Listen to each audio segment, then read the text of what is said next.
नेपाल लगातार चीन के इशारों पर चल रहा है। ऐसे में अब नेपाल के प्रधानमंत्री की मुश्किलें बढ़ने वाली हैं। लोगों ने उनसे सवाल पूछना शुरू कर दिया है। इसी बीच नेपाल के पूर्व राजा ज्ञानेंद्र शाह ने भ्रष्टाचार, लापरवाही और पक्षपात जैसे मुद्दे पर सवाल उठाकर सरकार से जवाब मांगा है। देखते हैं ये रिपोर्ट। चीन के इशारे पर नेपाल के प्रधानमंत्री केपी शर्मा ओली भारत के साथ तनाव पैदा कर रहे हैं।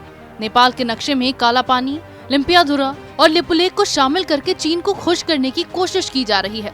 नेपाली प्रधानमंत्री के इस कदम से बिगड़ते हालातों को देखते हुए अब लोग केपी शर्मा ओली से सवाल पूछ रहे हैं।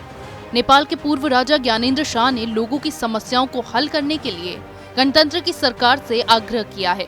अपने एक बयान में ज्ञानेंद्र शाह ने कोरोना के पीड़ितों के प्रति अपनी संवेदना व्यक्त की और संक्रमितों के ठीक होने की कामना की, ये कहते हुए कि अब चुनौती के साथ एक अवसर है। उन्होंने विभिन्न कारणों से घर लौट चुके लोगों के लिए शिक्षा, उद्यम और रोजगार की व्यवस्था करने पर जोर दिया।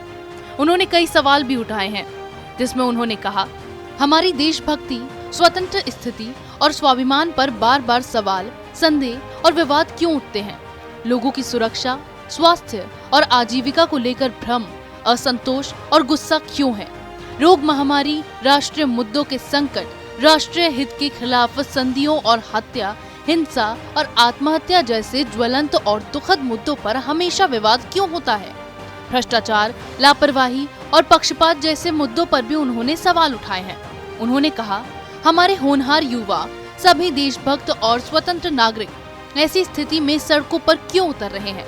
यह चिंता का विषय है। ये कहते हुए कि खंडन या निषेध की भावना से अब किसी को लाभ नहीं होगा, पूर्व राजा शाह ने कहा कि उन्हें गौरवशाली इतिहास को स्वीकार करने में सक्षम होना चाहिए। राष्ट्रवाद हमारा मुख्य मंत्र है और एकता हमारी ताकत है। इस ऐतिहासिक धरोहर को संरक्षित करते हुए अतीत से सबक सीखकर आगे बढ़ना हमारा राष्ट्रीय कर्तव्य और धर्म है। नेपाल में कम्युनिस्ट पार्टी की सरकार है, लेकिन लोकतांत्रिक तरीके से चुनकर आई है। यहाँ चीन की तरह पार्टी के लोगों के बीच से चुनाव नहीं होता है। नेपाल और चीन की व्यवस्था में बड़ा अंतर है। नेपाल का लोकतंत्र भारत की तरह है, जबकि चीन में लोकतंत्र ही नहीं है। ऐसे में नेपाल की सरकार को जनता के इशारों पर चलना पड़ेगा, न कि चीन की गोद में बैठकर फैसला लेना होगा। और इसी बात का आग्रह नेपाल के पूर्व राजा ज्ञानेंद्र शाह ने भी किया है। नेपाल और चीन के रिश्तों को लेकर लगातार सवाल उठाए जा रहे हैं और अब नेपाल के पूर्व राजा ज्ञानेंद्र ने भी केपी शर्मा ओली की इन नीतियों पर सवाल खड़े किए हैं, जिसके चलते वो चीन को खुश करने में लगे हैं। ऐसे में पूर्व राजा ज्ञानेंद्र शाह ने भी नेपाल की सरकार से लोगों की समस्याओं को हल करने की सलाह दी है। इसी तरह की खबरें मैं आपके लिए लाती रहूंगी, तब तक के लिए बने रहिए हमारे साथ।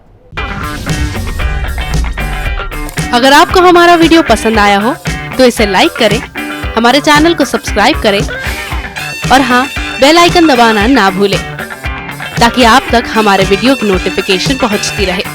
आप अपना सुझाव हमें कमेंट बॉक्स में दे सकते हैं। हमारे साथ जुड़ने के लिए शुक्रिया।